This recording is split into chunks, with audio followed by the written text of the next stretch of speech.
தலைவனுக்கும் வித்தியாசம் தருதல கூட்டமே. தலைவன் எவன்? இவன் தலைவனடா, இவன் தலைவனடா.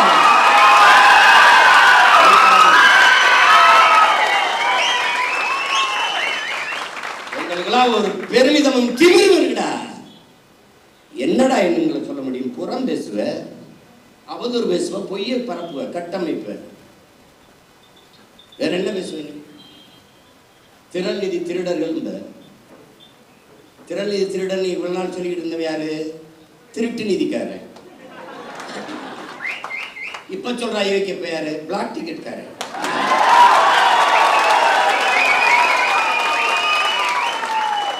கள்ள சந்தையில திரைப்படம் பார்க்கிற அனுமதி சீட்டை வித்த அயோக்கிய பையன் எங்களை திறன் நிதி திருடங்கடா. அயோக்கிய பையன் நான்சென்ஸ்.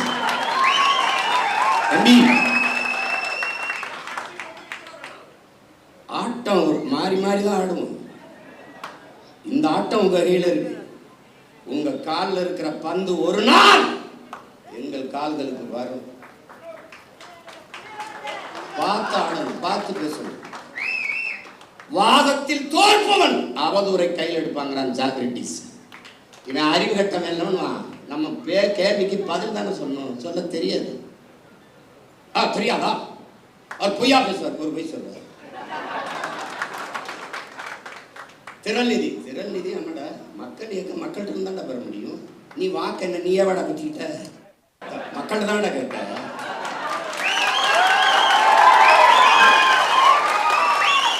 நான் வாக்கையும் கேட்கிறேன், வலிமையும் கேட்கிறேன். இனமாகவும் பணமாகவும் என் மக்கள் தான் எங்களோட நிற்கணும். கட்சி காசுல ஒரு தேடி இறந்த மாட்டோம்டா நாங்க. திரள் நிதி காசுல கார் வாங்கிட்டா இன்னும் உங்க ஆத்தா பத்தா தாலி எடுத்து விட்டாடா.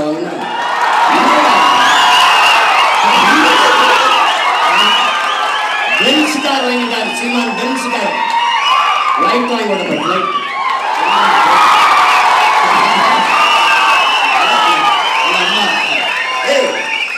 எங்க அம்மா தமிழ் செல்வி சொன்னாங்கல்ல, சோனா போய் விட்டு தேர்ந்த ரப்பர் ஒரு செருப்பை போட்டுக்கிட்டு அப்படியே பழைய ஜிப்பா போட்டுக்கிட்டு இப்படிதான்டா பேசியிருந்தான்.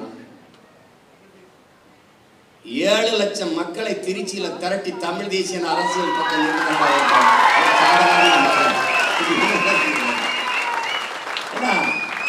எங்களோட சும்மா உலகம் போற எத்தனை கோடி மக்கள் எங்களை உயிரா நேசிச்சு பெத்த பிள்ளை போல நேசிக்க எத்தனை பேரன்பு கொண்ட எங்க சொந்தக்காரங்க. அவன் என்னடா இந்த காரு, இந்த பிச்சைக்கார காரு, நாங்க வேணாம்னு வச்சுக்கோண்டா, அதெல்லாம் வேணாங்க எனக்கு இது போதும் அப்படின்னு. அது மருமே ஒரு நாள் காரில் வண்டியில் வந்துட்டு அவர் திடீர்னு மாமா இவ்வளவு தூரம் பயணத்தில் இது எப்படி மாமா, அவரா காசை கட்டி வாங்கிட்டு வந்து இழுத்துட்டு போனாப்ல. பொறுக்கள் இப்போ நான் சொந்தமா விண்ணூர்தி வாங்கி ஓட்டணும்னா என்னடா பண்ணுங்க? ஏய் வைத்தியக்காரங்க செத்து போங்கடா. நான் துறைகிட்ட சொன்னேன், தம்பி நம்ம செய்யறது அவங்களுக்கு எதை பிடிக்கலையோ அதை திரும்ப திரும்ப செய்யணும்டா. பேசுறது அவங்களுக்கு எரிச்சலா இருக்காடா, அதே பேச. பயிற்சி கூடத்துல ஒரு உடையை போட்டு பயிற்சி எடுக்கும்போது காலத்துக்கு இப்படி வச்சா அப்ப பாருங்க இந்த உடையை பார்த்தீங்களா, பேசுவது தற்சார்பு ஆனால் போடுது இங்கே தயாரிச்சதாண்டா பைத்தியக்கார தயாரிச்சதான். அதுதான் அவன் என்ன துறைக்கு சொன்னேன். அப்போ நம்ம ஒன்று செய்யுங்க, கோணி சாக்கில் ஒரு டவுசரை தச்சு. அவன் என்னன்னா எங்களை பார்க்கும்போது நீங்களாம் கோமணம் கட்டிட்டு அலையாமல் எதுவும் இப்படிலாம் போட்டுருங்க. டேய் டேய் உங்களை எல்லாம் வர டே இருங்கடா தம்பி, கொள்ள வெறியில் இருக்கோம் பார்த்துருங்க. ஏசவே ஆரம்பிக்கல, எதிர்க்கிறார் எதிர்க்க. எதிர்க்கலடா, களத்துக்கு இங்க நாங்க வரலடா. வந்தா என்னடா அவங்க சில கேள்விகள் கேட்கிறோம். சில கேள்விகள் நாங்க ஏற்றுக்கொண்ட தலைமை என்பது எப்படிப்பட்டது? உலகத்தில் எந்த இனத்திற்கும் எங்கள் தலைவனை போல தலைவன் வாச்சிருக்கோம். தம்பி வெற்றிச்சலன் சொன்னாங்க, 3 தலைமுறை தன் இன விடுதலைக்கு களத்திலே நின்றவன் உலக வரலாற்றிலே எங்கள் தலைவன். அவன் நின்றான். அவன் மகன் என்றான், மகள் நின்றான். அவன் உயிர் துணையாக என் அண்ணி மதிவதனியும் நின்றான். இறுதி கட்டத்தில் தன் தாயும் தந்தையும் களத்திலே கொண்டு நிறுத்தினார், தன்னோடு வைத்திருந்தார். 3 தலைமுறையும் தன் இன விடுதலைக்கு பலியானது உலக வரலாற்றிலே என்னுயிர் தலைவன் பிரபாகரன் அவன் குடும்பம். எத்தனை பெருமையா சொல்லி முடிக்க முடியாது. அவ்வளவு பெரிய வரலாறு. அவன் பிரபாகரன் என்பது பெயர் சொல்லல்ல, அவனே ஒரு பேரினத்தின் வரலாறு.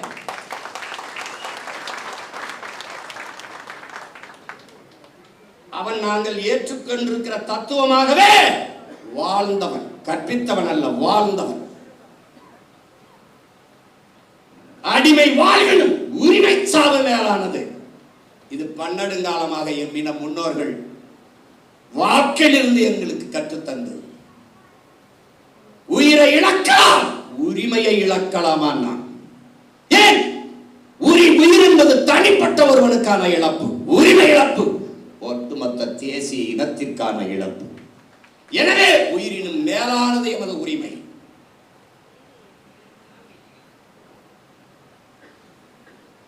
மண்டிட்டு வாழ்வதை விட மானத்தோடு மடிவது மேலானது. சரணடைந்து வாழ்வதை விட சண்டையிட்டு சாவது மேலானது. இதான் மான தமிழனின் கோட்பாடு. தமிழுக்கு அமுதென்று பேர், அந்த தமிழ் இன்பத்தமிழ் எங்கள் உயிருக்கு நேர்ந்து பண்ண புரட்சி பாவலன்.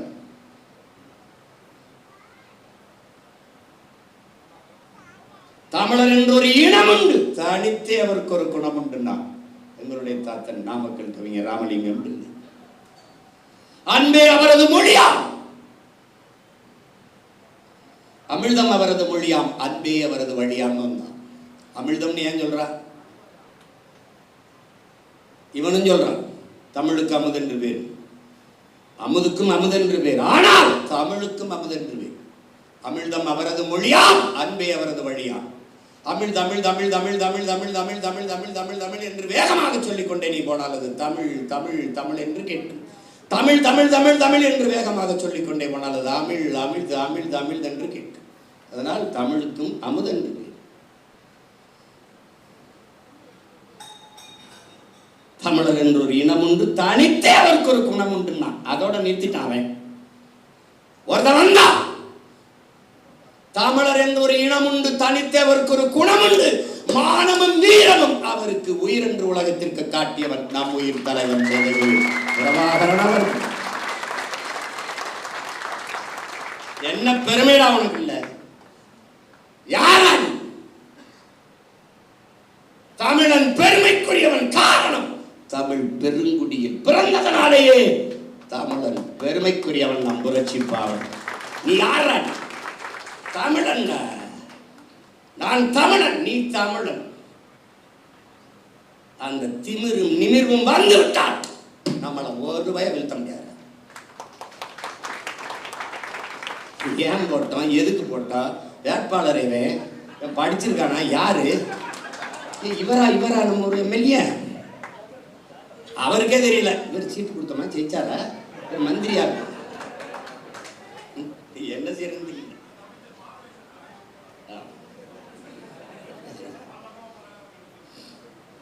ஏதோ நாய் திருட்டு பையன் கடிச்சு விடாம தெரியல.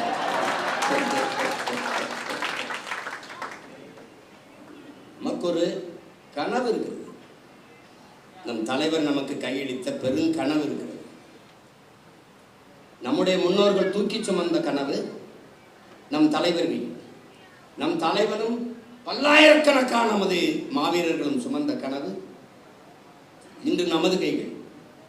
களம்பேறு காலம்பேறு கனவு ஒன்றுதான். தம்பி வெற்றிச்சீலன் சொன்னது போல நான் முன்வைத்ததுதான். இலக்கு ஒன்றுதான், நம் இனத்தின் விடுதலை.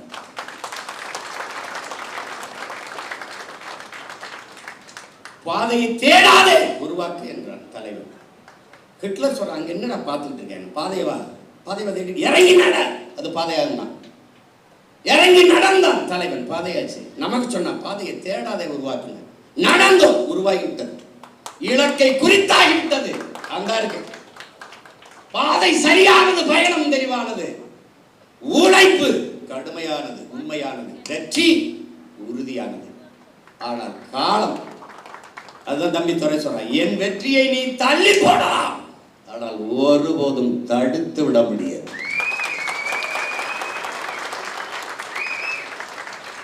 ஜஸ்ட் டிலே, அவ்வளவுதான். நீ ஒண்ணுமே செய்ய முடியாது. ஏன்னா நானா வந்தவன் இல்லை, உங்களை மாதிரி ஆசைப்பட்டு முதலமைச்சராக வந்தவன் இல்லை. நான் காலம் என்னை இறக்கி விட்டுச்சு. நான் படம் எடுத்து பிள்ளைக்குதான் வந்தேன், அதான் செஞ்சுக்கிட்டு இருந்தேன். என்னை தள்ளி விட்டுச்சு. யாரா என்னை தள்ளி விட்டதுன்னு என்ன, ஒரு தடவை கிணத்துக்குள்ள குதிச்சு கேப்பார்ல, அந்த மாதிரி என்னை தள்ளி விட்டது. நான் என் வீட்டுக்கு வாலி விழுந்துருச்சு, நான் கிணத்துக்குள்ள குதிச்சேன். மூலிகை போகும்போது என் பரம்பரையே உள்ள கிடக்குன்னு தெரிஞ்சு அப்புறம் இந்த வேலையை நான் செய்ய வேண்டியது வந்துச்சு. புரிதுன்னு நினைக்கிறேன். அதனால இது நான் விரும்பி வந்தது அல்ல, காலம் எனக்கு கையளித்த கடமை.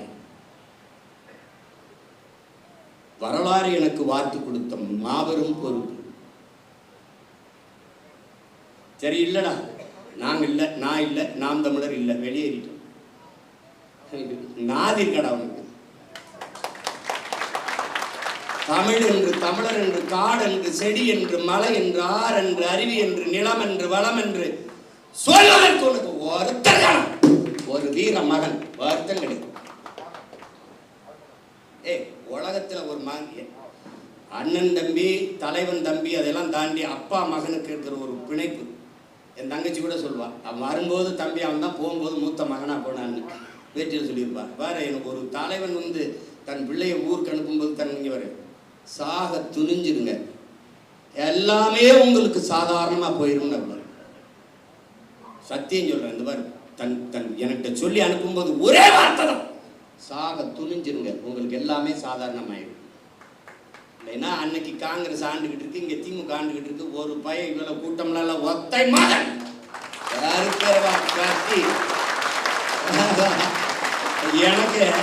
எனக்கு இவன் வரவன் நான் பாடம் எடுக்குது, கொள்கை உறுதியை பற்றியும் நிலைப்பாடு பற்றி எனக்கு கூட்டணி வச்சு வைத்துக்கிறடே போறதுன்னு ஆயிடுச்சு. போய் அங்கே போய் எதாவது புலத்திட்டு போவார், போற போக்கில் அதை புலம்பிட்டு போகாது. கூட்டணி வைக்கிறதுன்னா எத்தனை பேர் பேசியிருப்பாங்க. ஒரு விழுக்காடு விழுக்காடு வைக்கிறவன்ட்டு அவ்வளோ பேசும்போது 8.5 விழுக்காடு 36 லட்சம் வாக்கை தொட்டவனை எவ்வளோ பேரும் பேசியிருப்பான். போயிருக்க முடியாதா? போயிருக்க முடியாதா? இனமானத்திற்காக போராட வந்த பிள்ளைகள் நாங்கள், ஆனால் தன்மானத்தை இழந்து விட்டு போராட மாட்டோம்.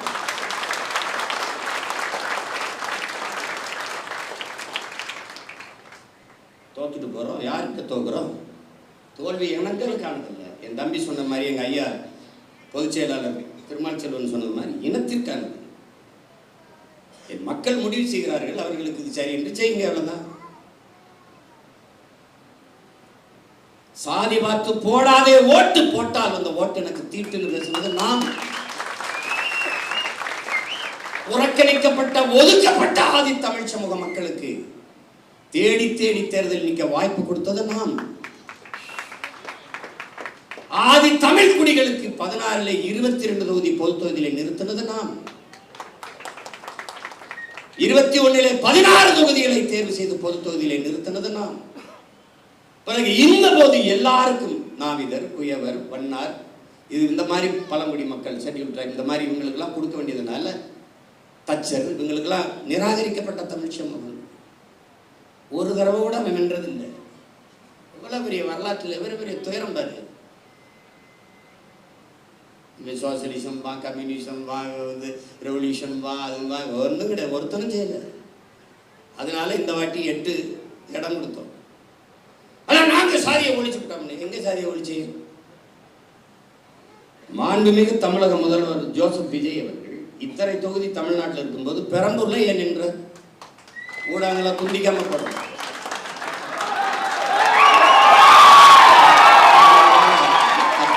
நீங்க நல்லது எதையும் கொண்டு வரதுலேயே நீங்க சத்தியம் பண்ணிருக்கீங்க. நாங்க நல்லதை தவிர எதையும் பேசுறதுலையும் நாங்க சத்தியம் பண்ணிருக்கோம். ஆட்சி எப்படி நடத்தும்னு படம் படமா போட்டு காட்டினேன், ஒரு துணி காட்சியை போடல. ஏன்? அவங்களுக்கு நல்ல ஆட்சி வருவதோ, நல்ல அரசியல் அமைவதோ அவங்களுக்கு விருப்பம் கிடையாது. நீங்க போடணும், நான் கேள்வி எழுப்புவேன். சட்டமன்றத்திலிருந்து அங்கே எழுப்பியிருப்பேன், இப்போ இல்லை. இந்த அரங்கத்தில் இத்தனை ஆயிரம் மக்களுக்கு இடையில இருக்கிறேன் தம்பி தங்கி பெரம்பூர்ல ஏன் நின்றீர்கள்? ஏன் நின்றீர்கள்? நீங்க சொல்றீங்களா சொல்லுவாங்க, நான் சொல்லுவேன். இத்தனை தொல்லை இருக்கும் போது திருச்சி கிழக்கை தேடி போய் ஏன் நின்று? பெரம்பூரில் மதம், திருச்சி கிழக்கில் சாதியும் மதம். நீங்க என்ன பேசுறீங்க? சாதியை ஒழித்து விட்டு. உங்களை ஒழிக்காம எப்படி சாதி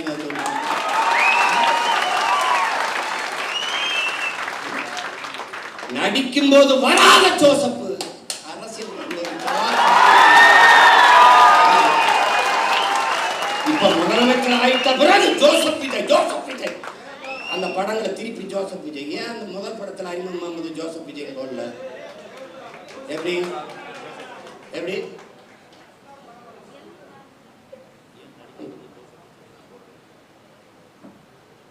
ஊழலஞ்சத்தை ஒழிச்சு விட்டா எங்கிட்டு ஒழிச்சிய? என் தம்பி மதுரமுத்து மது ஒழிச்ச மாதிரியா? நீங்க முதலமைச்சரா என்னங்க பண்ணுவீங்க? மதுவை ஒழிச்சுவேன்.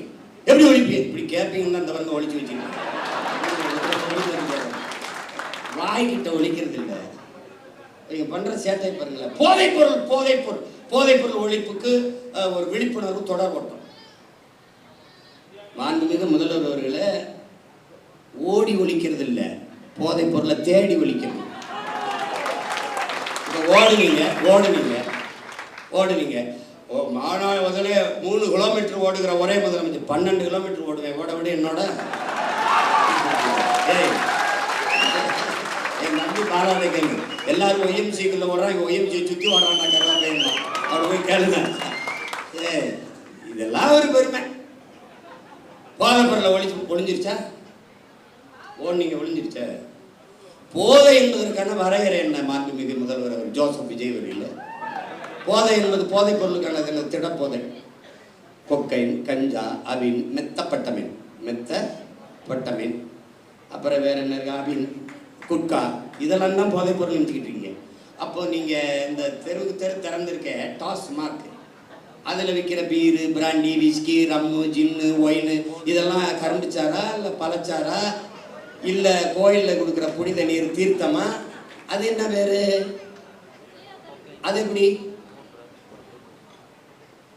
இவங்க மாற்றம் என்ன மாற்றங்கிற இதே பேசுறது. நம்ம மாற்றம்னு சொல்றதுனால மாத்திட்டோம், நாங்க மாற்றம். என்ன மாற்றம்? இந்த திராவிட கட்சிகள் அரை நூற்றாண்டுகளாக வெறும் செய்தி அரசியல், விளம்பர அரசியல் தான் செய்தது. சேவை அரசியல் செய்யவில்லை, செய்யாது. தேர்தல் அரசியலே செய்தது, மக்கள் அரசியல் செய்யாது. அதேதான் இவர் செய்தது.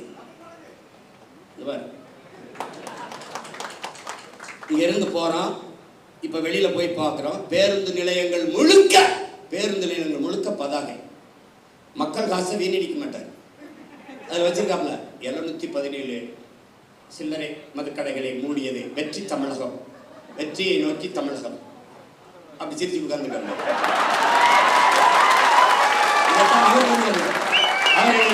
நான் முதல்வன். செப்டம்பர் 16 இருந்து குடும்ப தலைவிக்கு 1000 பூ கட்டுற ஒரு அம்மா, பாத்திரம் வைக்கிற அம்மா படத்துல இருக்கு. நான் தினம் திரும்பி பார்த்தே போகல. நான் வேற புதுச்சேரியிலிருந்துல வரணும் தினம் இல்லை. தெருவில் பூரா பார்க்குற நிறைய பேருந்து கிடக்குறல, பேருந்து நிலையங்களில் பார்ப்பேன். அவர் அப்படியே உட்காந்துருப்பார் ஐயா. இப்போ இவர் உட்காந்துட்டு இவர் வந்து இப்போ வந்து இருங்க வர. அப்புறம் சிங்கப்பெண் பெண்கள் பாதுகாப்புக்கு சிங்கப்பெண் சிறப்பு படை, அதுக்கு ஒரு விளம்பரம். அப்படியே சிரிச்சுக்கிட்டு அதுதான் சட்டசபையில் பேசிட்டீங்க, சொல்லிட்டீங்க. செய்தி நாளேடு முழுக்க, தொலைக்காட்சி முழுக்க வந்துருச்சு, மக்களுக்கு தெரிஞ்சிருச்சு. அப்புறம் அதுக்கு இவ்வளவு கோடிகளை செலவழிச்சு தெருவா விளம்பரம் இருக்கு. இதுதான் செய்தி விளம்பர அரசு. நீங்க ஒன்லி ரீல்ஸ் தான், நோ ரூல்ஸ். ரூல் பண்றது இல்ல, ரீல் தான். இன்னைக்கு என்ன பண்ணலாம்? பேருந்துல போகலாம். பேருந்துல அப்போ அதுக்கு தான் போக்குவரத்து துறைக்கு ஒரு அமைச்சர் போட்டிருக்கீங்கள, தமிழன் விஜய் பார்த்திபன். பேரை வச்சிருக்கான் கில்லி சரத்குமார், திருப்பாச்சி வெட்டர்வான், எதே ஒன்று வச்சுக்கிறது. பேரை வச்சுக்கிறது சூப்பர் சூப்பர் ஆயம், அப்படி ஏதோ ஐயா வச்சுக்கிற மாதிரி எதே வச்சுக்கிறது. அவன் இந்த சரத்துக்குமாருங்கிற அவன் எப்படிப்பட்ட வீரன், அது கிள்ளி சரத்து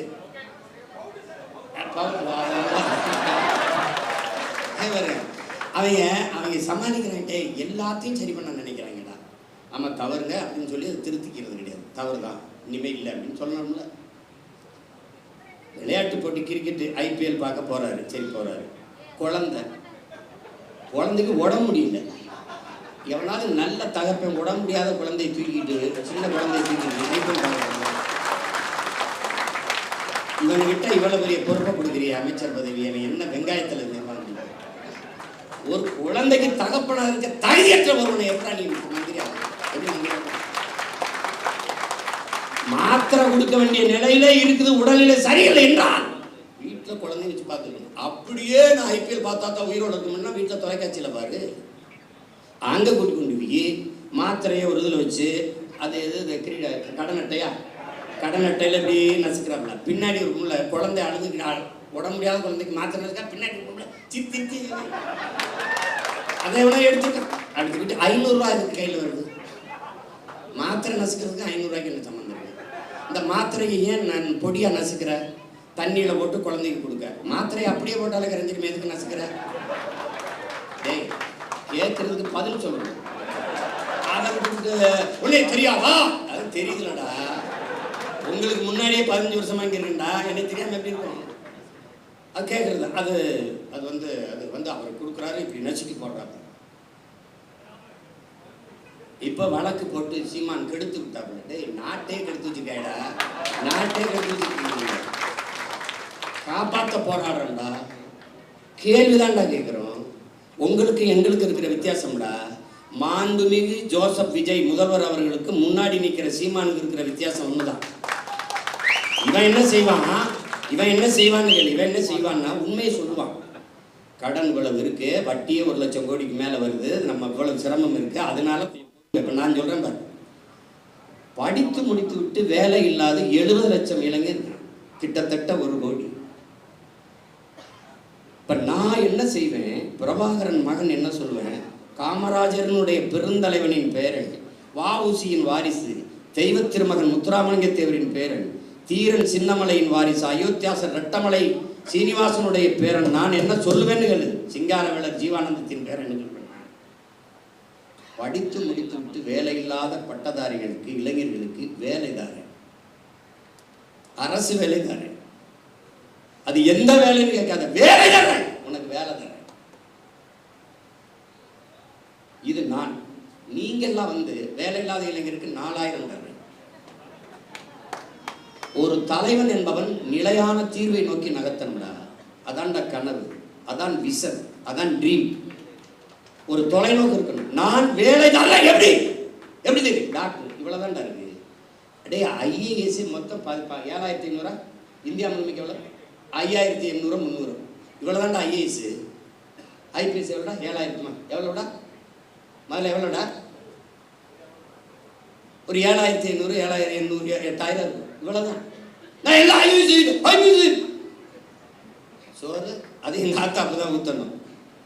இப்ப நான் என்ன சொல்றேன், இந்த பணிகள் அப்படியே இருக்கட்டும். இதோடு ஆடு மாடு வளர்த்தல், நாட்டுக்கோழி வளர்த்தல், பட்டுப்பூச்சி வளர்த்தல், வேளாண்மை செய்தல், இதையெல்லாம் அரசு பணியாக மாற்றிவிட்டால் கூடுதலாக வேலை வாய்ப்பு வாழ்விடத்தில் கிடைக்கும். இப்ப உதாரணமா ஒரு சிக்கல் வரும். இந்த கறிக்கோழிக்காரன் போராட்டம் நடத்துறதுக்கு தயாரா இருந்தான். ஏன்னா வெளியிலிருந்து வர்றவன் கூடுதலா இறைய கொடுத்து எடையை கூட்டி தள்ளிடுவான். இங்க அது வரும்போதே எல்லாம் போய் இங்க நிற்கும் போது அங்க ஏத்துறதுல இருக்க இடம் இங்க இறக்கும் போது இருக்கல. நான் போராட்டம், நான் என்ன வாங்குறேன், நீ என்ன மயத்துக்கு அங்கிருந்து ஏத்துற, நீ இங்க விளக்க வேண்டியதானே. அப்ப திங்கிறது லக்பீஸ். அப்ப என்ன சொல்லணும்னா, இந்த பலகையை தேய்க்கிறதுக்கு எங்க ஒரு உப்பு காய்ச்சி வச்சுருப்பான். நீ தானே இந்த ஆடு மாடு வளர்க்குறது அவமானமா பேசின தம்பி, இந்த வலைவெளியில் இருக்குன்னா குறிச்சு வச்சுக்கணும் தோற மகளே, குறிச்சு வச்சுக்கணும்டே. அவனை இவன் தான்ப்பா, கொண்டாப்பா நாக்கப்படுறான், இழுத்துக்கடா நல்லா தேய்ச்சி இருட்டுக்குள்ள போட்டு 1 வாரம் அண்ணன் சோறு இல்லாமல் போட்டு உன்னை கொல்லலாம் பார்த்துருங்க. ஆடு மாடு போய் சொல்றோம், டேய் உனக்கு மேய்க்க வைக்க மாட்டா வெளில போடாங்க நாய். சீனக்காரன் 1,00,000 மாதம் சம்பளம், மாடுமை ஆடு மேய்க்க எனக்கு ஆட்கள் தேவைன்னா பல ஆயிரக்கணக்கில் விண்ணப்பிச்சுட்டாங்க. நான் கேட்டேன், சீனாக்காரன் சொன்னா ரசிக்கிற, சீமான் சொன்னா சிரிக்கிறீங்க, ஏன்டா அவங்களுக்கு என்னடா ஆள் தான் பிரச்சனை. என் தம்பி துறை சொல்கிறான்ல, நானே யுவான் ஸ்வாங் மாதிரி கவான் சிங் ஃபிக்ஷன் ஒரு பேரை வச்சுக்கிட்டு ஏதோ பேசியிருந்தேன்னு வச்சுக்கோங்க, என்னம்மா பேசுகிறான் யாவே ஒரு பாட்டு போட்டு இல்லை வம்படியா நான் என்ன, ஏன்னா அவர் கலட்டிட்டாரு, இப்போ நான் போடணும். என் நீங்கள் தான் போடுவீங்களா, நாங்கள் போட முடியுமா? என்ன அப்படி போட்டுரும், இன்னொரு டைம் கிட்ட கட்டிட்டு. ஆமாம், அவர் இங்கே வச்சா போட்டு நான் இங்கே வைக்கிறேன்.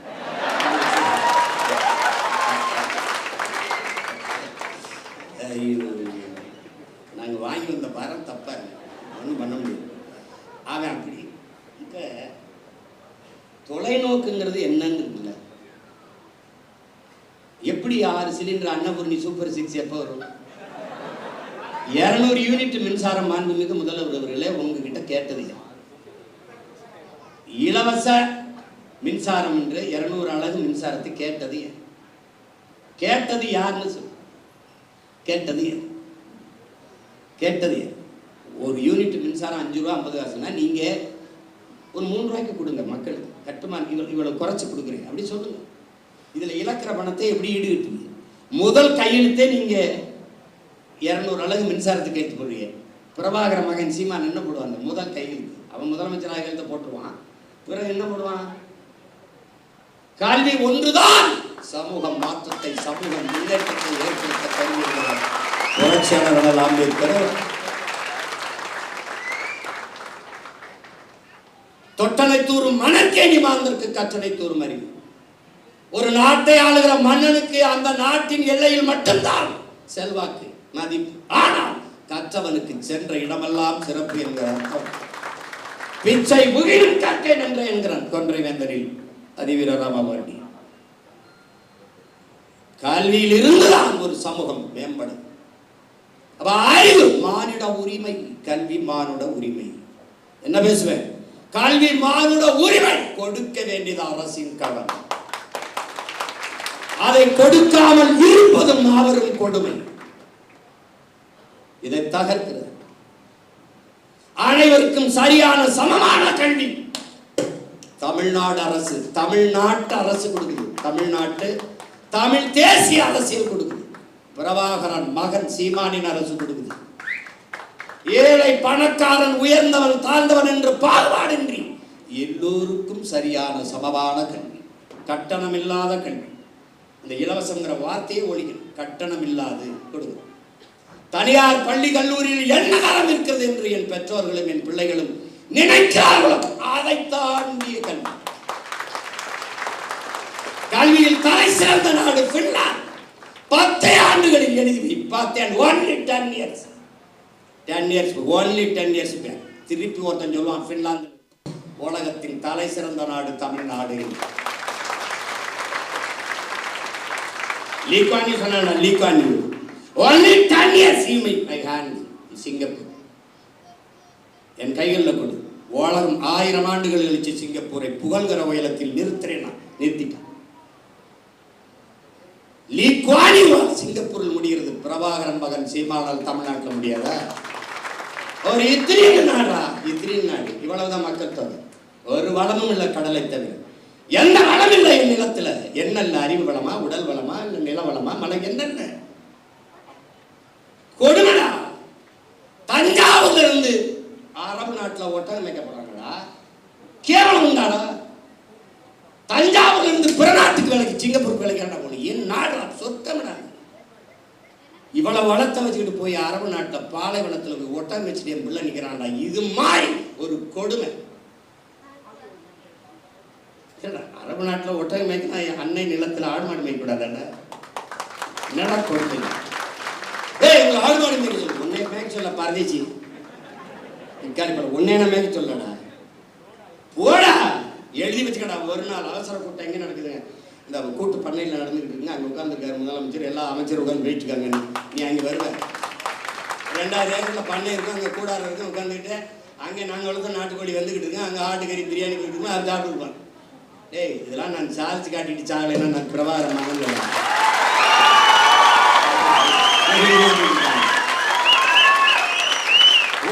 கையெழுத்து. கற்றுக் கொடுங்கள் பிள்ளைகளை, கற்றுக் கொடுக்கிறோம் நாங்கள். பிள்ளைகள் உங்கள் வீட்டின் செல்வங்கள் அல்ல, தமிழ் தேசிய நாட்டின் செல்வங்கள். முடிஞ்சு நீ பெத்துட்டியா 3 வயசுல ஒப்படைச்சிட்டு வெளியேறிடு. பிள்ளைக்கு அரசுக்குமானது. நான் கேட்பேன், என்ன படிக்கிற ஐயா? ஐயா நான் வந்து டாக்டர் போயா, ஐயா நான் இன்ஜினியர் போயா, ஐயா எனக்கு பாடுறது பிடிக்கும் பாடியா, ஐயா எனக்கு ஓடுறது பிடிக்கும் ஓடியா. அதுக்குன்னு வரக்கூடாது, தொலைச்சு போடுவாங்க. ₹1 கல்வி கிடையாது. தொடக்க கல்வி முதல் ஆராய்ச்சி கல்வி வரை என் பிள்ளைக்கு தரமான கல்வி, ₹1 கட்டணம் இல்லாமல். அது போட்டியா நான் கையெழுத்து 200 அலகு மின்சாரம் இலவசம்னு கையெழுத்து போட்டு ₹1000 கட்டினா 4000 கட்டிட்டு வீட்டில் அழுதுகிட்டு இருக்கியா. இப்போ வடைகளை திருப்பினா 7000 கட்டிட்டு 17000 வந்துருக்கு. இதில் வீட்டில் 5 மணி நேரம் 6 மணி நேரம் மின்சாரம் இருக்கு, அதுக்கே இவ்வளோ கட்டணும். நம்ம வீட்டிலலாம் அந்த மின் ஊக்கி வச்சு ஓட்டிக்கிட்டு இருக்கோம், கடப்படான்னு ஓட்டிக்கிட்டு இருக்கு. காலக்கொடுமை ஏதோ நடந்து போச்சு.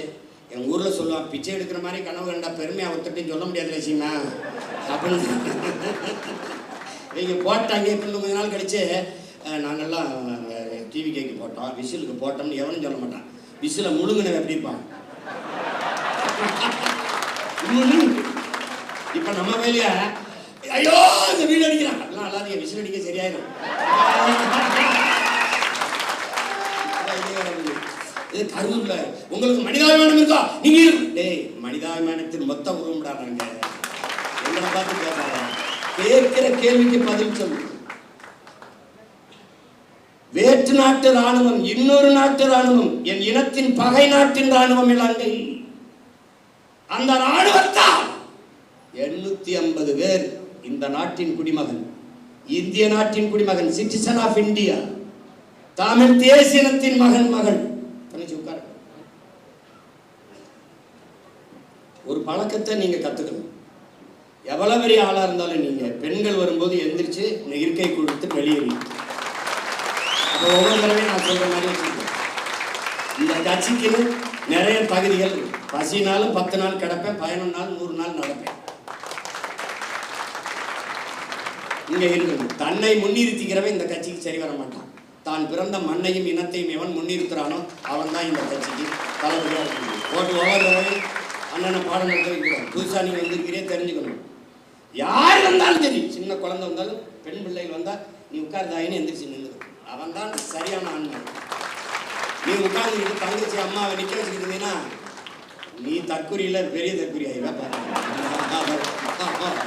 பச்சை மட்டையை வேற ஆளுக்கு எடுக்க மாட்டேன், உனக்கு எடுத்து விட்டுருவேன். பார்த்துக்க.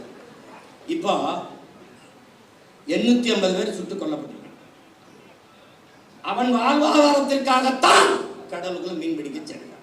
அவன் படகு பறிக்கப்பட்டிருக்கு, சிறைபிடிக்கப்பட்டிருக்கான், சித்தவதை செய்யப்பட்டிருக்கான், கொலை செய்யப்பட்டிருக்கான். இந்த செத்து பிணமா வந்தவன் வீட்டிற்கு எவ்வளவு பணம் உதவித்தொகையாக, ஊக்கத்தொகையாக, வாழ்வாதாரத்திற்கு கொடுக்கப்பட்டது? யாராவது ஒருத்தங்க, எந்த அரசாக இருந்தாலும் யாராவது ஒருத்தங்க கொடுக்கப்பட்டிருக்கா? இல்லை. அவன் குடும்பத்துக்கு வேற்று நாட்டு இராணுவத்தால் சுட்டுக் கொல்லப்பட்ட தன் நாட்டு குடிகளில் எவனுக்காக ஒருத்தனுக்கு அரசு வேலை அவன் குடும்பத்தில் கொடுக்கப்பட்டிருக்கா? இல்லை.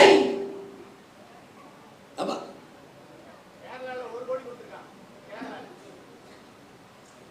இங்க பேசு,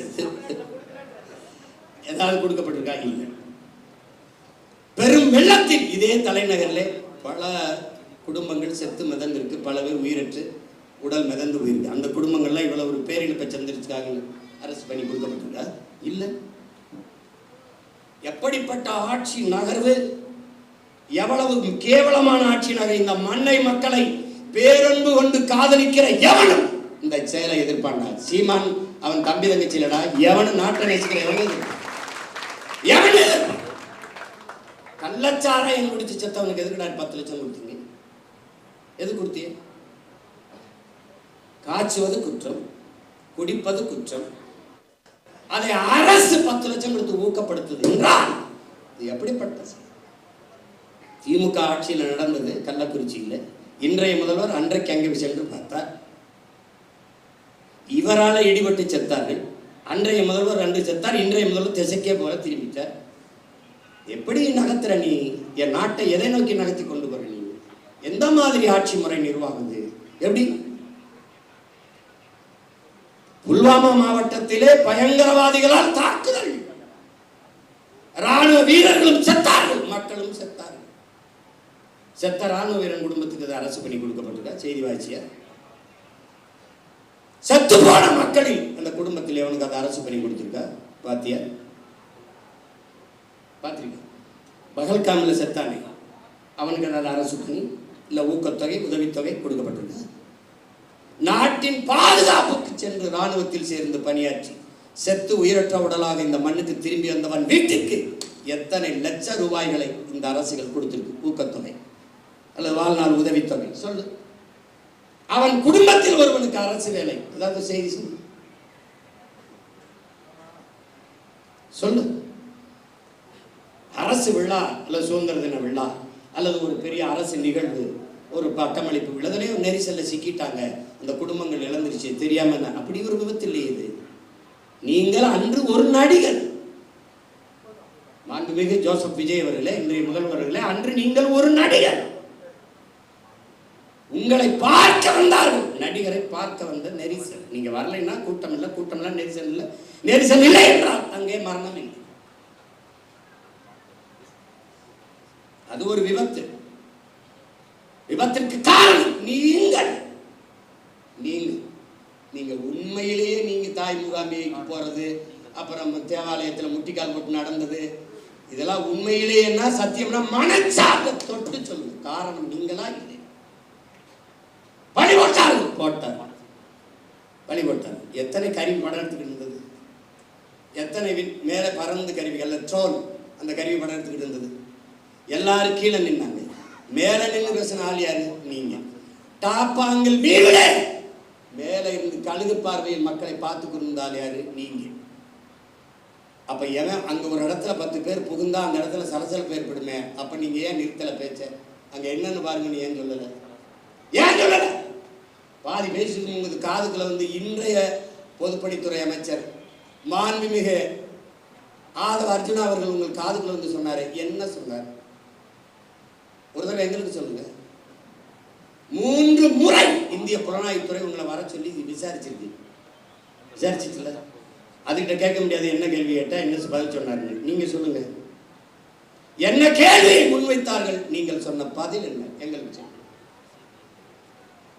எங்களுக்கு சொல்லுங்க. பணி போட்டார்கள். ஆமாம் போட்டார்கள். இப்ப அதிகாரம் யார்கிட்ட இருக்கு? உங்ககிட்ட. காவல்துறை யார்கிட்ட இருக்கு? உங்ககிட்ட. சிபிசிடி சிறப்பு விசாரணை பிரிவு உங்ககிட்ட. உளவுத்துறை யார்கிட்ட? உங்ககிட்ட. போடுங்க ஒரு விசாரணை குழுவை, கண்டுபிடிங்க. இதான் நடந்தது. சொல்லுங்க சொல்லுங்க.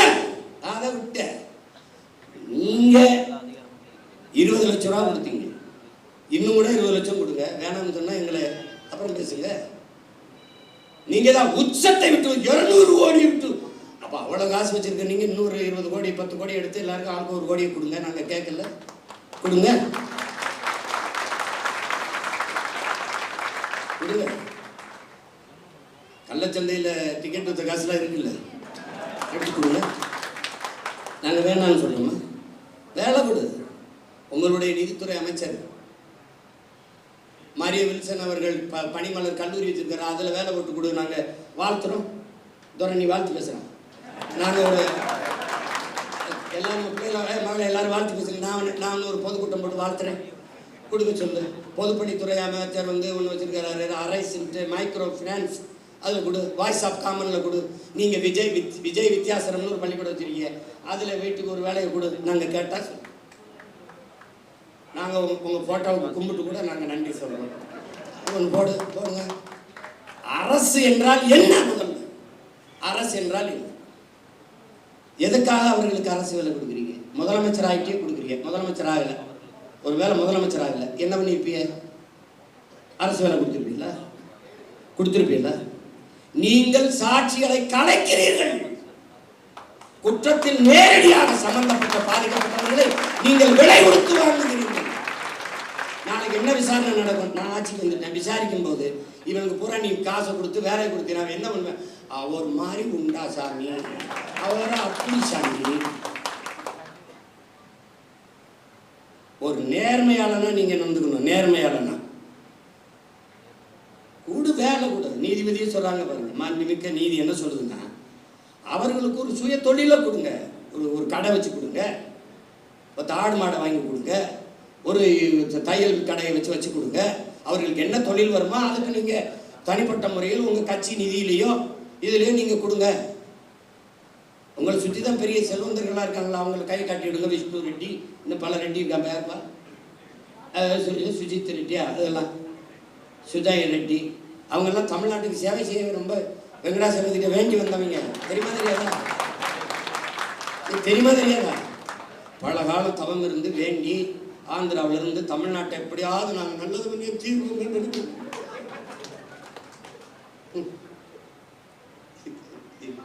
ஐயோ கொடுமை. கடவுளின் குழந்தை தம்பிக்காரன் தரான் பாருங்க. அவர் போகணும் நினைச்சாரு, மழை பெஞ்சிருச்சு. கடவுளின் குழந்தை அவர் திறந்து விட்டாங்க பாருங்க. ஏடா கடவுளின் குழந்தை இங்க இருக்கும்போது கர்நாடகாவில் ஏண்டா மழை அங்க பெய்யுது, இங்க வேலை விட்டு போகணுதானடா, இங்க வேலையை நாங்கள் பிடிக்கிறோம் தம்பி. அதே கர்நாடகாவில இருந்து எனக்கு திறக்க விடணும் கடவுள். கடவுளின் குழந்தை இங்க இருக்கும்போது கேட்கறீங்களா? அது உடனே வழக்கை போட்டு நிறுத்தி விட்டார். அப்படின்னா வழக்கை நான் போட்டு நீ வா அங்கே உச்ச நீதிமன்றத்தில் போடு, நான் வரேன். கேட்கறதுக்கு பதில் தான் சொல்லணும். உடனே உங்களுக்கு மனச்சான்று இருக்கா? உனக்கு மனச்சான்று இருக்கா? உன்னால காவல் நிலைய மரணம், என்னோட தம்பி உன்னை குறைச்சி சொல்றேன். 60 நாள் 5 மரணம் காவல் நிலையத்தில் கார்த்தி சொல்றான். 5 மரணம். அந்த மரணத்திற்கு உங்களால் அடிச்சு கொல்லப்பட்டவனுக்கு அதை அரசு வேலை கொடுத்துருக்கல. என்ன நீ என்ன பண்ணிக்கிட்டு இருக்கீங்க? என்ன வேலை நடக்குது இதெல்லாம்? அரசு பணி என்பதற்கு மதிப்பு எவ்வளவு? இவ்வளவுதானா? இவ்வளவுதான். குடிச்சு செத்தா அரசு வேலை, நடிக்கிறவரை பார்க்க வந்து செத்தா அரசு வேலை, அப்ப படிச்சா தெருவில் நின்று கத்த வேண்டியதான் வேலை, இதானா? அப்ப தமிழ்நாடு தேர்வாணையத்தில் தேர்வு எழுதி தேர்ச்சி பெற்று வேலைக்காக பல லட்சம் பேர் காத்திருக்கானே, அவன் யாரு? ஆசிரியர் தேர்ச்சி பெற்று தேர்வில் தேர்ச்சி பெற்று பணி நியமனத்திற்காக காத்திருக்கானே, அவனுக்கு என்ன நிலைமை? பகுதி நேர ஆசிரியர் பணி நிரந்தரத்திற்காக காத்திருக்கானே, அவனுக்கு என்ன நிலைமை? 400 பேர் பொறியியல் படித்த பட்டதாரி வாயில் காவலர் வேலைக்கு விண்ணப்பிச்சு நிற்கிறானே, அவன் நிலைமை? எம்எஸ்சி எம்பிஏ படிச்சுட்டு டாஸ்மார்க்ல வெறும் 7,500 ரூபாய்க்கு சாராயம் ஊற்றி கொடுக்குறானே, அவன் நிலைமை? அப்ப அரசுக்கு மரியாதை என்ன? அரசுனா என்ன? அதுக்கு என்ன மரியாதை இருக்கு? எந்த லெவலுக்கும் எனக்கு ஓட்டு போடு போடாது. ஒருத்தங்க கரூர் எப்படி நீ ஓட்டு கட்ட வருவ? இப்படித்தான்டா வருவேன், இப்படித்தான் வருவேன். இதுக்கு முன்னாடி போட்டு பிடிங்கிட்டியா 2-3? வாடா, ஏன் போட்டோம்னு தெரியாது, எதுக்கு போட்டோம்னு தெரியாது. இந்த திராவிட கட்சிகளின் தீமை இப்படி விளைஞ்சு நிக்குது. அரசியலை கற்பிக்கல, அரசியல்னா என்னன்னு தெரியல, படிப்பிக்கல. எந்த மாநிலத்தில் சினிமா இல்லை, எந்த மாநிலத்தில் திரைப்படம் இல்லை? கேரளாவில் இல்லையா? மேற்கு வங்கத்தில் இல்லையா? இல்லை எங்க இல்லை? மகாராஷ்டிரா இல்லையா? இல்லை சல்மான் கான் ஷாருக் கானை விட நடிகன், மம்முட்டி மோகன்லாலை விட நடிகன். அவன் நடிகனை பார்ப்பான், தலைவனை பார்ப்பான். பிரேம்நசீர் பெரிய நட்சத்திரம்டா, 500 படம் நடிச்சவர்டா. ஆசியாலே 500 படம் நடித்த கலைஞர். காங்கிரஸ் கட்சியில் இருக்காரு, மேடையில் பேசிட்டுருக்காரு. ஒருத்தர் எந்திரிச்சு கட்டப்படி கொடுத்துட்டு உட்கார சொல்லுங்க. ஒருத்தர் அவர் எவ்வளோ பெரிய நடிகர் தெரியுமா? அதான் சொல்கிறேன். அதனால தான் சொல்கிறேன், அவரை உட்கார சொல்ல, அவரை பேச சொல்லிட்டான். இங்கே என்ன வேலை புரியுதா அவனுக்கு? அவர் பெரிய நடிகர், அதனால தான் சொல்கிறேன், அவரை இருக்க சொல்லி இவரை பேச சொல்லிட்டான். இவங்க எங்கே ஆரம்பிச்சாங்க தெரியுமில்ல? பள்ளி கல்லூரிகளில் அரசியல் பேசக்கூடாதுன்னு தடையை போட்டவன் சினிமாவை பேசக்கூடாதுன்னு தடையை போடல. இறை வழிபாட்டை விமர்சித்த இவர்கள் திரை வழிபாட்டை போற்றுவிட்டார்கள். கடவுளை விமர்சித்த இவர்கள் கதாநாயக வழிபாட்டை போற்றுவிட்டார். அதான் சித்தம். வந்தே மனோலாம் முதல் படத்தில் நடிக்கும் போது நாடால வந்த மகராசா பாட்டு போடுறான். அடுத்து ஒவ்வொருத்தரும் கிளம்பி வருவான். வருவான்ல. இப்போதான் நம்ம அருவா, ஐயனார் அருவா, கற்பனை சாமி அருவாலாம் நமக்கு தேவைப்படுது. அதுக்குள்ளே ஏதாவது ஓட்டை போட்டு நாட்டை காப்பாற்ற பார்க்கணும், வேலையை பார்க்கணும். நம்ம ஒரு உயர்ந்த கனவை கொண்டு நிற்கிறோம் என் உடன் பிறந்தார்களே. இந்த கட்சி சும்மா மற்ற கட்சி மாதிரி கட்சியில் வருவான் போவான் நிற்பான், எதிர்பார்ப்பு ஒன்று இருக்கும், வருவான், அது நிறைவேறலைன்னா போவான். இங்கே ஒன்று கவனிச்சுக்கு, நீ ஒன்று விழுந்தா 9 எழுவும். இது உணர்ச்சி பாவனுடைய கருத்து. ஆனால் இன்று நிலைமை ஒன்று விழுந்தா ஒரு 100ஆக 1000ஆக எழுவோம். அதுதான் நாங்கள் வெட்டி வீழ்த்தப்பட்ட மரத்தின் வேரிலிருந்து மொத்தமாக தலைக்கும் தளிர் போல துளிர்த்து எழுவும். அதுதான் தமிழ் தேசிய அரசியல். தமிழ் தேசியம் என்றால் என் மொழி, என் கலை, என் இலக்கியம், என் பண்பாடு, என் வழிபாடு, என் தொன்று தொட்ட வேளாண்மை, என் காட்டு வளம், என் கனிம வளம், என் நீர் வளம், நில வளம், மலை வளம், மணல் வளம், மண் வளம், எல்லாவற்றையும் காப்பது, எல்லாவற்றையும் காப்பது. பெண்களுக்கான சம உரிமை, சம வாய்ப்பு, தொழில் வளர்ச்சி, பொருளாதார மேம்பாடு, இது எல்லாத்திற்கும் ஒரு அரசியல் இருக்கு. தமிழ் தேசியம் என்பது ஒரு பெரும் அடையாளம், ஒரு தேசிய இனத்தின் பெரும் அரண். அது ஒரு கட்சி, அது வச்சிருக்க தமிழ் தேசியம் தமிழ் தேசியம் நினைச்சுக்க கூடாது. இது ஒரு காப்பாரன். ஏதோ வேற்றுக்கிறாங்க சொன்ன மாதிரி தமிழ் தேசியம் பேசுகிறார்கள். இது பாசிசம், இனவெறி, இனவெறி என்று சொல்லுவாங்க. நாம பேசுறது இன உரிமை அரசியல். அதை எவன் எதிர்க்கிறானோ அவன் தான் இனவெறி அரசியல் பண்றான். நாம பேசுறது இன உரிமை, இன உரிமை அரசியல். இல்லைன்னா 151 இடத்துல மருத்துவ படிப்புல மேல் படிப்புக்கு இருக்கிற 151 இடத்த பறி கொடுத்துட்டு இந்த அரசு நிற்குது. நமக்கு அறிக்கை கொடுத்தா அதுக்கு நம்மளை திட்டுது. அப்ப எப்படி? அது எங்க ஐயா பொதுச் செயலாளர் சொல்ற மாதிரி இந்த மேடை அரசியலுக்கு இதுக்கான மேடை அல்ல. அதுக்கு இன்னும் காலம் இருக்கு. நாங்கள் காத்திருக்கோம். ஏன்னா எங்கள் ஐயா எங்களுக்கு பாடிவிட்டு போயிருக்காங்க, மிகுதியால் மிக்கவை செய்தாரை தாண்டம் தகுதியால் வென்று விடாங்கிறான். இந்த மாதிரி ஆளுகள்லாம் வருவான். எந்த மாதிரி இப்போ வந்திருக்காங்களே இந்த மாதிரி ஆளுகள். எப்படி இவெல்லாம் யாரு? கோட்டை படத்துக்கு பிளாக்ல டிக்கெட் வித்தவன் ஜனநாயகம் வரும்போது அமைச்சரவையில் மந்திரியா இருக்கான்.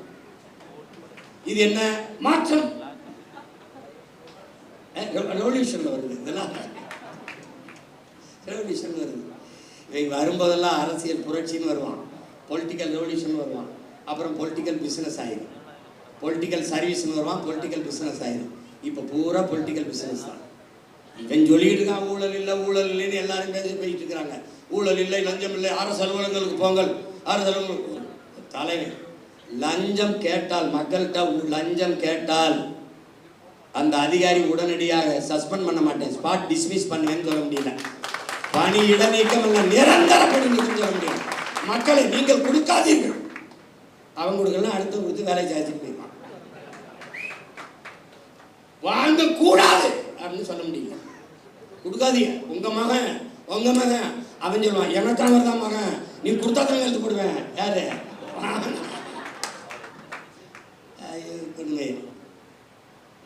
என்ன செய்யணும்னு தெரியல. அட்டல்னு ஒரு நிறுவனம், அவன் பொலிவியால கொச்சப்பம்பான்னு ஒரு நதியில உங்களுக்கு தெரியாது, படிக்கணும். நீர் எழுத்துங்கிற புத்தகத்தை எல்லாம் என் பிள்ளைகள்லாம் படிக்கணும். ஐயா நக்கீரன் எழுதுனது முதல்ல எழுதிப்பார், முதல் பக்கத்திலே வருது. ரொம்ப உள்ள போக வேண்டியதில்லை.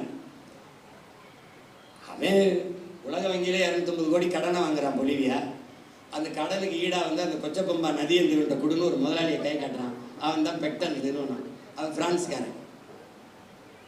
அந்த நிறுவனத்துக்கு ஒப்பந்தம் கொடுத்தோன்னே நதியை வச்சுக்கிட்டு என்ன பண்ணுவான், சரி கொடுத்துட்றாங்க. தண்ணி எடுக்காதுன்றான், குடிக்க எடுக்காத, விவசாயத்துக்கு எடுக்காத, குளிக்க எடுக்காத, நான் தான் தண்ணி தருவேன்றான்.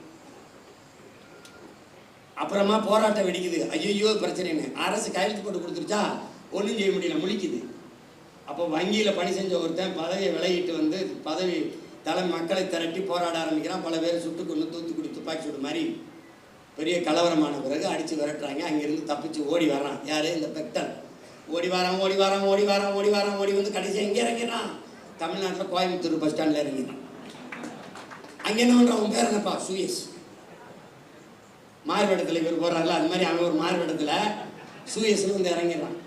அதுக்கு 3150 கோடிக்கு ஒப்பந்தம் கொடுத்து யாருக்கு? பிரான்ஸ்காரன் சூயஸ் நிறுவனம் தமிழ்நாட்டு மக்களுக்கு தண்ணி கொடுக்கறதுக்கு இந்த அரசுக்கு 3150 கோடி கொடுத்துட்டு நான் உங்க மக்களுக்கு தண்ணி கொடுக்குறேன். எங்கிருந்து? பவானியிலிருந்து.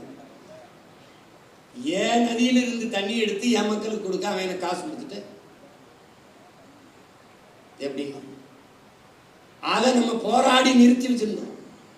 அப்பவே கேள்வி கேட்டு சண்டை போட்டேன் நான். அதை பெருமையா பேசுனது அம்மையார் ஜெயலலிதா, பெருமையா பேசுனது அன்னைக்கு இருக்கிற அமைச்சர் ஐஏஎஸ்பி வேலுமணி அவர். நாம கேள்வி கேட்டோம். அதை விட்டுட்டு தவிச்ச வாய்க்கு தன் சொந்த மக்களுக்கு தன் தண்ணி எடுத்து கொடுக்குறத தவிர உங்க அரசுக்கு என்ன வேலைன்னு, இதுக்கு எதுக்கு இந்த பிரான்ஸ் கம்பெனிக்காரன் சூயஸ் பதில். இப்ப இவர் வந்து சேலம் மாவட்டத்துக்கு, சேலம் மாநகராட்சிக்கு தண்ணி கொடுக்க 1200 கோடி பேசி 350 கோடி முன்பணம் வாங்கிட்டு சூயஸ் காலி கொடுக்கும். இப்ப சேலம் மாநகராட்சிக்கு வேலை என்ன? அதை விட உங்களுக்கு என்ன வேலை? ரீல்ஸ். சொந்த மக்களுக்கு தவிச்ச வாக்கி தண்ணி கொடுக்கறத தவிர உங்களுக்கு என்ன வேலை? இதுக்கு வெளிநாட்டுக்கு நிறுவனம் ஒருத்தன் வரணும்னா வேலை. அதுபோக இங்க இன்னொரு கவனிக்கிறது, கடல் நீரை குடிநீராக்கி கொடுக்க போகிறோம். ஒரு மடக்கு குடிக்கிறாங்க, அது ஒரு ரீல். 50,000 கோடி. இந்த சுத்திகரிப்பு முறை அமெரிக்காவில் இருக்கிறது காப்பிரைட்ஸ், அவனுடைய உரிமை, அவன் காப்பீட்டு உரிமை அவன்கிட்ட இருக்கு, பேட்டன் ரைட் அவன்கிட்ட இருக்கு. ரிவர்ஸ் ஓஸ்மாசிஸ் முறையில் அதை சுத்திகரிக்கும். நீ குடிக்கிற ஒவ்வொரு மடக்கும் அவனுக்கு காசு கட்டுற, இதை குடிக்கிறாரு. இப்போ 50,000 கோடிக்கு இந்த கடல் நீரை சுத்திகரித்து எங்களுக்கு கொடுக்க போறீங்களா? ஏற்கனவே அப்போலோ அக்வஃபனா கின்லே அவன் வித்துக்கிட்டு இருக்கான், அவன் எங்களுக்கு தண்ணி கொடுக்க போறானா? இந்த சூயஸ் கொடுக்க போறானா? இது போக சல்ஜீவன் அவன் தண்ணி கொடுக்க போறாங்க. யாரா நீங்கெல்லாம்? யாரு நீங்கெல்லாம்? ஜல்ஜீவன் யாரு? ஜெகஜீவன் ராமன் கேள்விப்பட்டிருக்கோம். அந்த ஜல்ஜீவன் 2 ஆண்டுகளாக நிறுத்தி வைக்கப்பட்ட ஜல்ஜீவன் திட்டத்தை நாம் இப்போது நிறைவேற்றி இருக்கிறோம். அதான் கேட்கிறேன், ஜல்ஜீவன்னா யார்? எதுக்கு ஜல்ஜீவன்? இந்திய ஒன்றிய அரசு கொண்டு வருகிற இந்த குடிநீர் கொடுக்கிற திட்டம். எங்கிருந்து தண்ணி? டெல்லியிலிருந்தே வருமா? எங்கிருந்து எடுப்பான் ஜல்ஜீவன்? எங்கிருந்து எடுப்பான்? என் மண்ணில் இருந்து. என் மண்ணில் இருந்து என் மக்களுக்கு தண்ணி எடுத்து கொடுக்கறத தவிர உனக்கு என்ன வேலை? என்ன வேலை? இவன் குழாயை பதிச்சு தண்ணி கொடுப்பான் ஜல்ஜீவன். தமிழ்நாட்டு மக்களுக்கு தவிச்ச வாய்க்கு தாகத்துக்கு தண்ணி கொடுக்க வேண்டும் என்கிற தாகத்தோடு இருக்கிற இந்திய ஒன்றிய அரசு அதே தமிழ்நாட்டு மக்களுக்கு நதியில் இருக்கிற நியாயமான உரிய நதி நீரை பெற்றுத்தர முன்வராவது ஏன் என்ற கேள்வி நீங்க காவிரியில தண்ணியை கொடுத்தாலே 13 மாவட்டம் கூட்டு குடிநீர் திட்டத்தில் நாங்கள் தண்ணி குடிச்சுக்கிட்டு இருக்கோம். எங்களுக்கு பாதி மாவட்டத்துக்கு தண்ணி, அங்கே அவனுக்கு பவானி இருக்கு, இங்கே தாமிரபரணி இருக்கு. காவிரி கூட்டு குடிநீர் திட்டத்தில் பாதி மாவட்டத்துக்கு முடிஞ்சு. நீ அதை பற்றி தர ஏன் இந்த இந்தியா வாழ்கிற காங்கிரஸோ பாரதிய ஜனதாவோ வரவில்லை என்ற கேள்வி ஏன் நீங்க எழுப்பல? இந்த ஜல்ஜீவன் திட்டம் இப்ப போடுவேன், குழாயை போடுவான், எவ்வளவு நாளைக்கு கொடுப்பான்? எவ்வளவு நாளைக்கு? 6 மாசம், ஓராண்டு. அது குடிக்கிற தரத்தில் இருக்குமா? அந்த திறன்ல இருக்குமா? அதுக்கு சான்றிதழ் யார் தருவா? குடிக்கணும். கொஞ்ச நாள் கழிச்சு காசு இல்லை, அப்ப என்ன பண்ணலாம்? தனியாருக்கு டெண்டர் ஒப்பந்தம். எப்படி? வியாபார விரிவாக்கத்திற்கு ஒவ்வொரு திட்டத்தையும் கொண்டு வந்து நீட்டுகிறார்கள், கையெழுத்து போறாங்க. ஐயாரில் என்ன எதுக்கு நீ நாகர்கோவில் இது பண்ற? நாகர்கோவில் எதுக்கு அதை திறக்கிற? கன்னியாகுமரியில் போராடி தடுத்து வைத்தது கையெழுத்து போட்டு திறக்க விடுறோம். இப்ப மறுபடியும் நான் போகணும். கேரள முதல்வர் கடிதம் எழுதுகிறார், எங்களுக்கு கட்டுமான பணிகள் பாதிக்கப்படுகிறது, தடையின்றி மணலை அழுப்ப உதவுங்கள் என்று. எவ்வளவு எப்படி? ஏன் மானங்கட்ட கூட்டமடா நம்ம. கேரளாவில் மழை இருக்குல்ல, அவருக்கு மணல் தேவை இருக்குல்ல, கற்கள் தேவை இருக்குல்ல, வெட்டிக்க. அதுவும் ஆத்தா மாறுனா இது என் ஆத்தா மாறல, என் தாயின் மழை இல்லையா? அது இதே எப்படி நீ இருக்கிற? இப்ப தெரியுதா எதுக்கு சீமானும் நாம் தமிழர் கட்சியின் தேவைன்னு? அங்க ஒரு மகன் இந்த மண்ணை, அது மழை அல்ல, என் தாயின் மாறென்று நேசிக்கிற ஒரு மகன் குடித்த மாறை அறுக்கிற பச்சை துரோகிகளடா. பால் ஊட்டின தாய் மாறை அறுக்கிற பச்சை துரோகி. எதையும் நம்மால் உருவாக்கி விட முடியும். மரங்களை வெட்டணும், நட்டுலாம், நீரை உறிஞ்சி விட்டால் ஜெயிக்கலாம். உலகத்தை ஒழிச்சலாம். அந்த மாதிரி வெற்று வார்த்தை இல்லை, உண்மையிலே ஒழிக்கலாம். சிறந்த ஆட்சி கொடுத்துடலாம், வேலை கொடுத்துடலாம், பசி ஒழிச்சிடலாம், எல்லாவற்றையும் சரி செய்ய முடியும். ஆனால் என் உடன் பிறந்தவனை, மலையை மணலை நம்மால் உருவாக்க முடியும். இயற்கையின் அருங்கொடை. எல்லாத்தையும் ஆய்வு செய்கிற முதல்வர் இந்த பள்ளிக்கரணை ஏரிக்குள்ள இறங்கி நடக்கலாமே, அந்த குப்பமேட்டில் ஏறி நின்று அப்படி பார்க்கலாமே இல்லை? பட்டு வெட்டி பட்டு சட்டை கட்டி அதுக்கு ஒவ்வொரு நாளைக்கு ஒரு உடை வச்சிருக்காப்ல. அந்த காஸ்டியூம் டிசைனர் தான் தேடிக்கிட்டு இருக்கேன் நான்.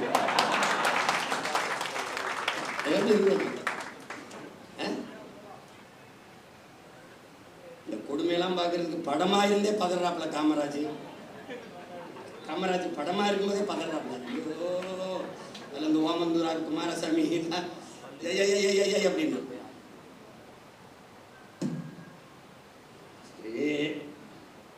நமக்கு ஒண்ணுதான் இருக்குது, நீ எதை பத்தியும் கவலைப்படாத. களமும் காலமும் நம்ம கையில தான் இருக்குது.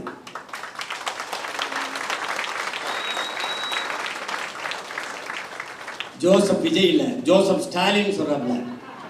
என்ன சொல்றாப்ல? ஸ்டாலின் அந்த ஸ்டாலின் நினைச்சுக்கிறவ, ஜோசப்னா அவரை நினைச்சுப்ப. ரஷ்ய அதிபர் ஜோசப் ஸ்டாலின் சொல்றாப்ல. எப்படி சொல்றாப்ல? வெல்ல முடியாத படை என்ற ஒன்றே உலக வரலாற்றில் இருந்ததில்லைங்கிறான். இதெல்லாம் அவ்வளவு பெரிய படை இல்லை, இதெல்லாம் ஒரு பம்பரம். சுத்தணும்னா சுத்தம், எங்க ஆணி இருக்குன்னே தெரியாது. திடீர்னு திருதிருன்னு அங்கே டப்புன்னு. அப்ப நம்ம என்ன பண்ணணும்? ஆக்கரோட அப்படி நிக்கணும். அப்ப மண்ணை சுத்தி அப்படி விழுகும் போது போட்டே போட்டு ரெண்டா பொழக்கணும்.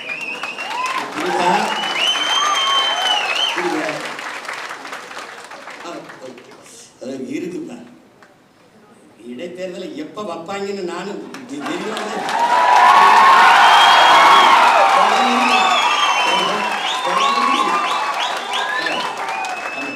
எல்லாம் ஒரு தடவை ஜிம்முக்கு போறதுக்கே தினம் மாலை காலை இரு வேலை. அவன் என்ன பயிற்சியாளர், மாட்டுக்கறி கோழி வேணாம், என்னதான் சாப்பிட்டு ஐயோ மாட்டுக்கறி மக்சல் பில்ட் பண்ணதான இது பண்ணப்பட்டு நிறையா பெரிய கொடுமையாக இருக்கு. படாத பாடு பட்டுக்கிட்டு இருக்கேன், கொலவெறியா இருக்கு. ஒவ்வொரு தடவையும் பண்ணும்போது இப்பெல்லாம் கஷ்டப்பட்டு எனக்கு கராத்தை பயிற்சி கொடுக்கும்போது இந்த நின்றுக்கிட்டு 100 பஞ்சடிமா அப்போ அடிச்சுக்கிட்டே இருக்கும்போது இப்படிலாம் கற்றுக்கு போய் ஒருத்தர் அடிக்கணுமான்னு ஒரு கோபம்லாம் தெரிஞ்சிடும். இப்பெல்லாம் கஷ்டப்பட்டு பயிற்சி எடுத்து இந்த வேணை போய் அடிக்கிறதா அப்படின்னு அது மாதிரி வெறியாகிட்டு இருக்கு. ராத்திரி என்ன பண்ணுறேன்னு எனக்கே தெரியாது.